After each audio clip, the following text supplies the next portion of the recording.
महाराष्ट्र की जनता भी देख रही है कि एक तरफ महायुति का घोषणा पत्र है, वहीं दूसरी तरफ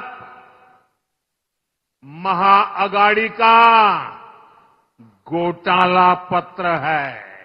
जहां कांग्रेस और उसके साथी होंगे, वहां घोटाला होगा ही होगा। ये लोग ऐसी योजनाओं की घोषणा करते हैं जिसमें से ज्यादा भ्रष्टाचार हो सके। कांग्रेस अब ऑल इंडिया कांग्रेस नहीं बची। कांग्रेस अब परजीवी कांग्रेस बन चुकी है। कांग्रेस पार्टी अब केवल बैसाखियों पर ही जिंदा है। महाराष्ट्र हो, उत्तर प्रदेश हो, बिहार हो, झारखंड हो, ज्यादातर राज्यों में कांग्रेस दूसरी पार्टियों के सहारे ही चुनाव लड़ने की हालत में है। कांग्रेस के लोग, हमारे दलित भाई बहन एससी को बांटना चाहते हैं। कांग्रेस के लोग ओबीसी को बांटना चाहते हैं। कांग्रेस को ऐसा गुस्सा है कि ये ओबीसी आया कि हमारी दुकान बंद होती गई, और इसलिए कांग्रेस चाहती है कि ओबीसी समाज को कमजोर कर दो भाई। यहां नासिक और इस क्षेत्र में कितनी ही ओबीसी जातियां हैं, कुणबी, माली, वाणी, गुजर, कुंभार, नावी, सुतार, सोनार, डेवडीगा, धांगर, दनगिरी, गंवाड़ी, शेटवाल, माली, मालिस, नामदेव, आहिर, तंबोली, धावड़, जाटगर, धाकड़ बैरागी, सैगर, कितने सारे। कांग्रेस इन सारी जातियों को आपस में लड़ाना चाहती है। महाराष्ट्र की जनता भी देख रही है कि एक तरफ महायुति का घोषणा पत्र है, वहीं दूसरी तरफ महाअगाड़ी का घोटाला पत्र है। क्योंकि ये पक्का है, जहां कांग्रेस और उसके साथी होंगे, वहां घोटाला होगा ही होगा। ये लोग ऐसी योजनाओं की घोषणा करते हैं जिसमें से ज्यादा भ्रष्टाचार हो सके। आप महाराष्ट्र में इन लोगों को ये सारा पाप फिर से करने देंगे क्या? करने देंगे क्या? ये धोखेबाजी महाराष्ट्र की जनता के बीच चलेगी क्या? साथियों, पूरे देश ने कांग्रेस की हरकतों के कारण उसे पूरी तरह से खारिज कर दिया है। कांग्रेस अब ऑल इंडिया कांग्रेस नहीं बची। कांग्रेस अब परजीवी कांग्रेस बन चुकी है। ये कांग्रेस पार्टी अब केवल बैसाखियों पर ही जिंदा है। महाराष्ट्र हो, उत्तर प्रदेश हो, बिहार हो, झारखंड हो, ज्यादातर राज्यों में कांग्रेस दूसरी पार्टियों के सहारे ही चुनाव लड़ने की हालत में है। वो अपने पैरों पर खड़ी नहीं रह सकती। इसलिए साथियों, कांग्रेस ने राजनीति में खुद को बचाने के लिए अपना सबसे बड़ा हथियार चला है। ये हथियार है एससी, एसटी, ओबीसी समाज की एकता तोड़ो, एकता तोड़ो और राज छीनो। कांग्रेस के लोग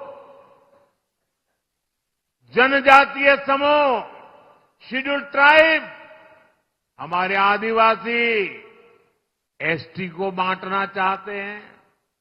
कांग्रेस के लोग हमारे दलित भाई बहन एससी को बांटना चाहते हैं। कांग्रेस के लोग ओबीसी को बांटना चाहते हैं। साथियों, कांग्रेस के रहते ओबीसी कभी इतना एकजुट नहीं हो पाया। ओबीसी को आरक्षण भी तभी मिला जब कांग्रेस सरकार हटी। नेहरू जी के समय में कांग्रेस ने ओबीसी को अलग अलग जातियों में बांट करके रखा। फिर इंदिरा गांधी जी का भी वही रवैया था। बाद में राजीव गांधी जी आए। इन लोगों ने कभी ओबीसी को एकजुट नहीं होने दिया। और 90 के दशक में जैसे ही ओबीसी एकजुट हुआ, ओबीसी एक ताकत बना, ओबीसी अपने हकों के लिए जागरूक बना, ओबीसी देश की भलाई के लिए कुछ करने के लिए आगे आया। और इसका पहला नतीजा क्या आया? जैसे ओबीसी ताकतवर बना भारत में, उसके बाद कांग्रेस की पूर्ण बहुमत वाली सरकार बनना बंद हो गया। उनका शटर गिर गया।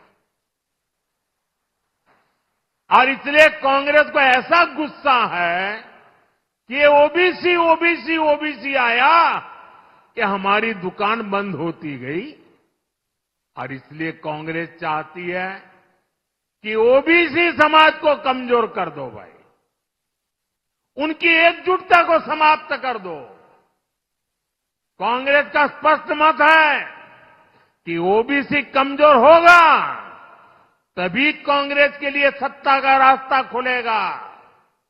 इसलिए कांग्रेस ओबीसी को बांटकर उनमें दरारें पैदा करना चाहती है। यहां नासिक और इस क्षेत्र में कितनी ही ओबीसी जातियां हैं, कुणबी, माली, वाणी, गुजर, कुंभार, नावी, सुतार, सोनार, देवड़ीगा, धांगर, धनगिरी, गंवाड़ी, शेटवाल, माली, मालिस, नामदेव, आहिर, तंबोली, धावड़, जाटगर, धाकड़ बैरागी, सैगर, कितने सारे। कांग्रेस इन सारी जातियों को आपस में लड़ाना चाहती है। कांग्रेस चाहती है कुणबी ये जाति माली से लड़े, वाणी जाति गुजर से लड़े, कुंभार साथी नावी से लड़े। कांग्रेस चाहती है कि सुतार सोनार से भिड़ जाए। कांग्रेस ओबीसी के तौर पर आपको एकजुट नहीं होना देना चाहती। इसलिए वो चाहती है देवड़ीगा धांगर से लड़े, धनगरी गवांडी से टकराए, नामदेव आहिर से उलझे। कांग्रेस का इरादा है तंबोली धावड़ से झगड़ा करे, जाटगर सैगर से लड़ाई करे। आपकी एकजुटता को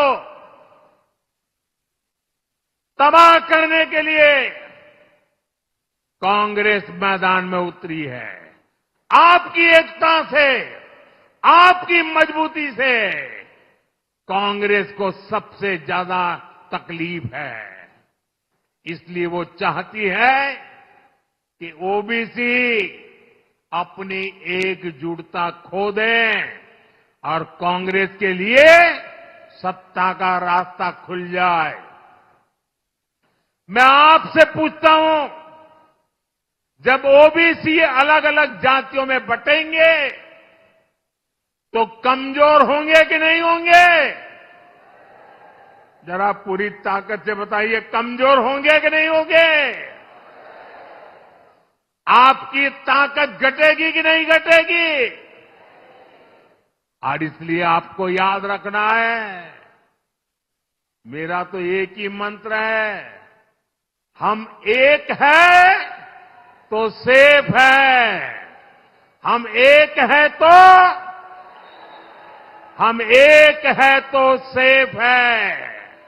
सच्चाई यही है कि कांग्रेस ओबीसी से नफरत करती है।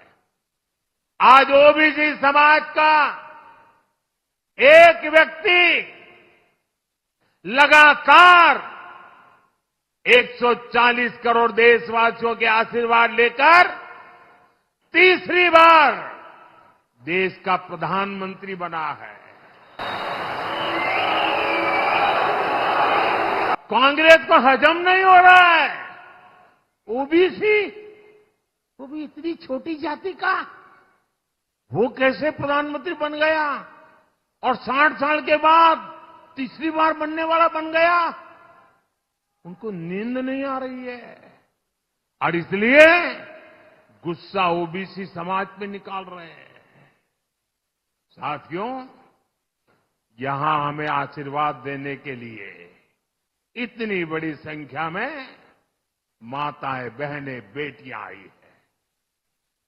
आपको याद रखना है, ये महाआघाड़ी वाले महाराष्ट्र की महिलाओं के सबसे बड़े दुश्मन है। Subscribe to Midday India. Get direct notifications on all our videos by clicking on the bell icon.